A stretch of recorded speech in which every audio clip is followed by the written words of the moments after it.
There's rotting. And this person here, you can see the whole spinal cord's blocked. Just like an artery blocked, your spinal cord becomes blocked. It cannot be blocked for one single day. I mean, I have obviously 3 children at home. I want their nerves clear and unblocked for the rest of their life at 100%. I don't care about anything else. I want their nervous system clear first. So the 7 steps to reducing blood pressure. We're going to hand you this before you leave.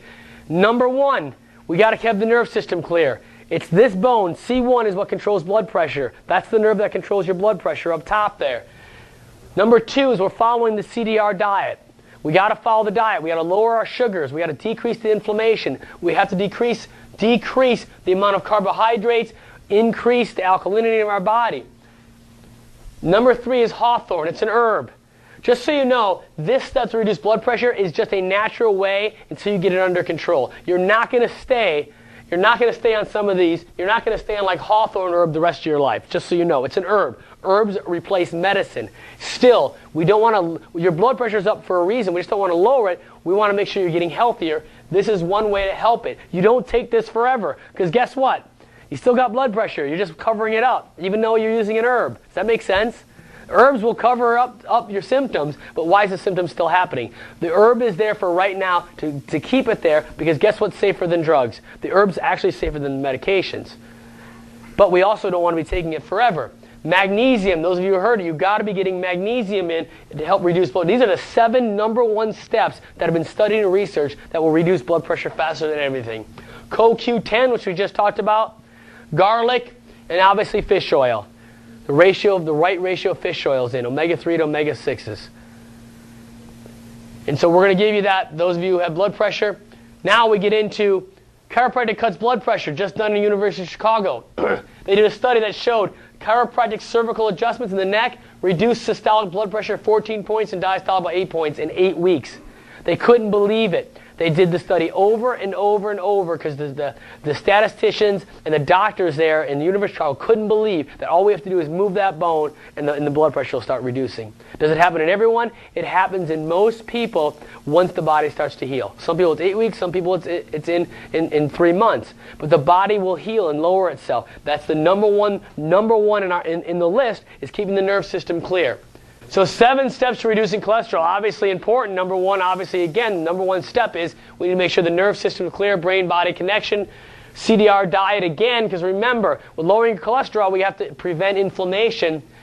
And then we got polycosanol. What that is it's found on plants. It's the waxy substance on plants, and it's known. It's very, very good for lowering cholesterol naturally. It literally, once you get into the body, it helps maintain it, helps it flow through, and it helps the body. Also, red yeast rice. If most of you know the history behind red yeast rice, that's how they came up with making statins. It's from a form of lovastatin, which comes from red yeast rice. So red yeast rice would, what's that? It's called red yeast rice.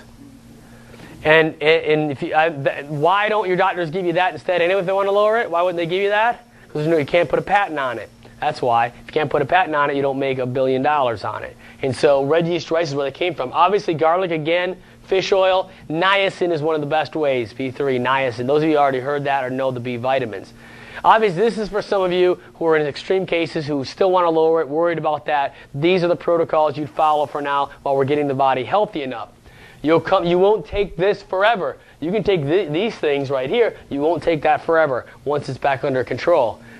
Now, what if you already have blocked arteries? Does anyone here want to know how to get rid of an artery that's blocked naturally? Yeah, absolutely. So the way it's done is through EDTA chelation. And the way that happens, now I'm not suggesting you do this. This is the way some people do this. EDTA binds calcium. Guess what is your plaquing made of? There's calcium in there. It binds. It's a chemical that binds to calcium. And when it binds to calcium, it goes in the body, and calcium and lead actually bind to it, and then it pulls it back out of the body and begins to break that stuff up inside of there. And so it's a magnet for calcium. It reduces its presence in arterial plaque, reduces the tendency for platelets to clot, improves enzyme activity, and reduces free radical damage all through the arteries.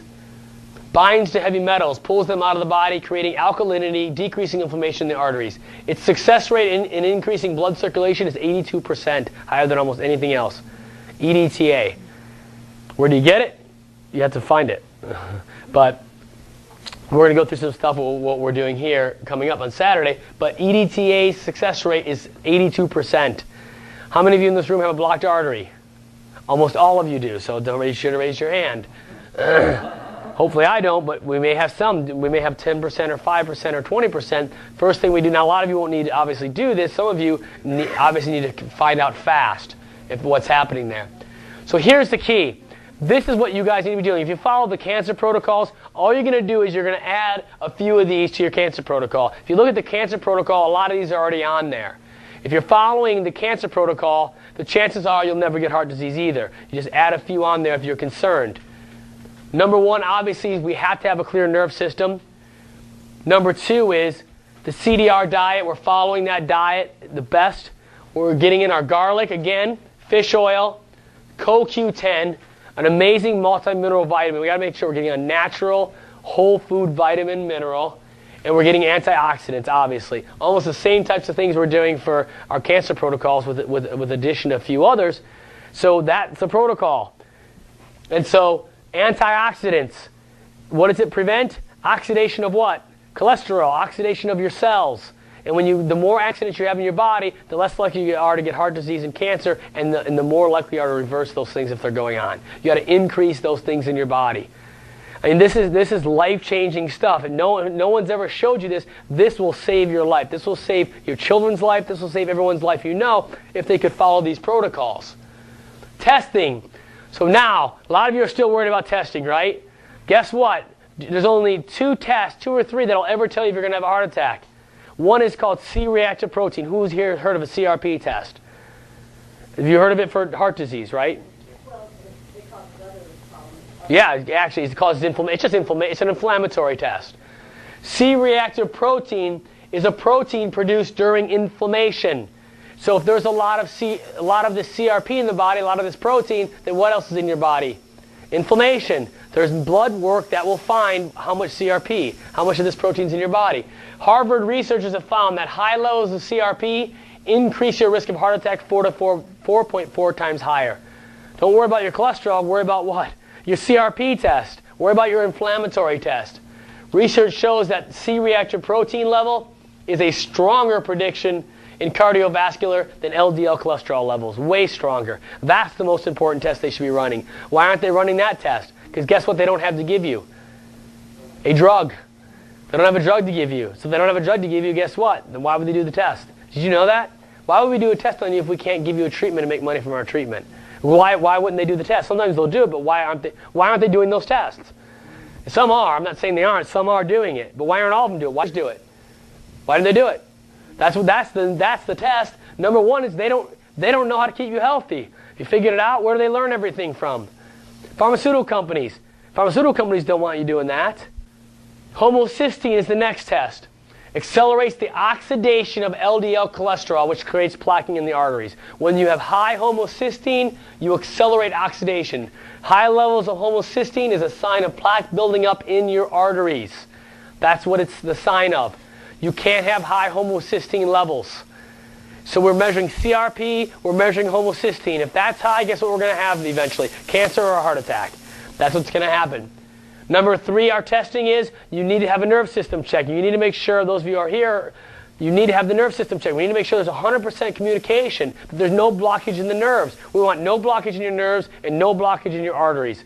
And we want to make sure your CRP and homocysteine is down. If that's down, guess what? There is no chance of a heart attack or a stroke.